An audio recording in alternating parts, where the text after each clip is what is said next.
Trends sweeping central PA. Clothing donation bins are almost everywhere now. You see them a lot, but when you place your clothes in the bins, do you really know where they're going? CBS 21's Chris Papst has the exclusive investigation.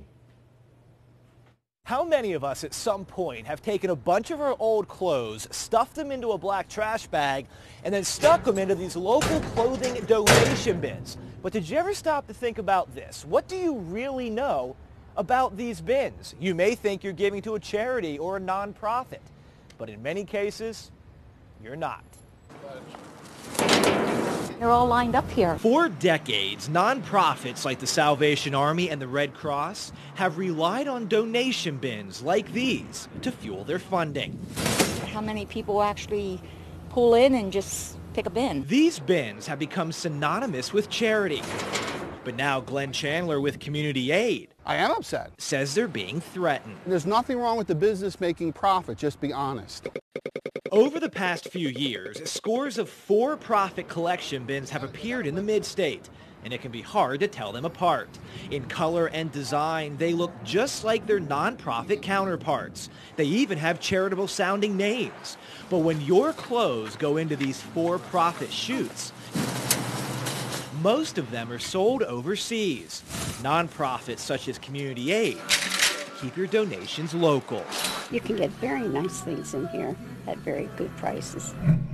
With recent trends towards recycling, the bin donation business has become lucrative. Your old clothes have a current market value of about 40 cents per pound, meaning one tractor trailer full can be worth up to 14 grand. And it's not uncommon for a company to fill one truck a month or more. These guys are taking clothes out of our community and we're helping people, and that's the way it's supposed to be. Why do you think he's so upset? He's upset and so are we. Deneen Williams is with J&J Recycling out of York County, the only for-profit bin company willing to talk to CBS 21 on camera. She argues for-profit bins do meet a need by offering convenience with added drop-off locations while keeping clothes out of landfills. Even though we may seem like we're on opposite sides, we're really on the same. He shouldn't be upset with you. I'd like to think he shouldn't be, yes. But there are some bin companies he should be upset with. Absolutely. That you're upset with. Absolutely. CBS 21 contacted the various for-profit bin companies in our area, most of which are from out of state. Largely, we left messages and never heard back. This is Chris Papst from CBS 21 News. The owner of D&M Recycling did briefly speak to us, but not on camera. One number we called simply contained this recording. The person you are calling cannot accept calls at this time. We're sorry for any inconvenience this may cause. This number for the bin Help Me Help Others connected us to a woman in Florida who did not work for a bin company. She just recently got a new phone, and with it, a bunch of random calls. During our investigation, we were able to track one for-profit company from out of state to this abandoned parking lot in York. When we arrived, we found a worker unloading a truck.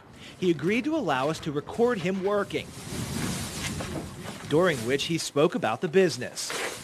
We've concealed his name, face, and company. There's always competition between the businesses. People douse our clothes with gasoline. We've had bins set on fire. They'll put them in places where we're going to get towed, so we got to pay $100 a bin to get them back out. Which is why Williams is upset. The day we spoke with her, she had 2 bins stolen, along with plenty of clothes. Some of the other companies are not terribly scrupulous. There are those of us that are trying to do it right. But Chandler sees it differently. He's upset for another reason. How can you donate to a for-profit? It should say, give to us so we can sell and make money. You're making a lot of money, a whole lot of money. And that money in the bin business that he's talking about has convinced some states to pass laws to ensure that nonprofit bins and for-profit bins are competing equally for your charity. But what about Pennsylvania? Has our state passed any laws protecting you and your generosity? That part of the story tomorrow. In Lower Paxton Township, Chris Papst, CBS 21 News.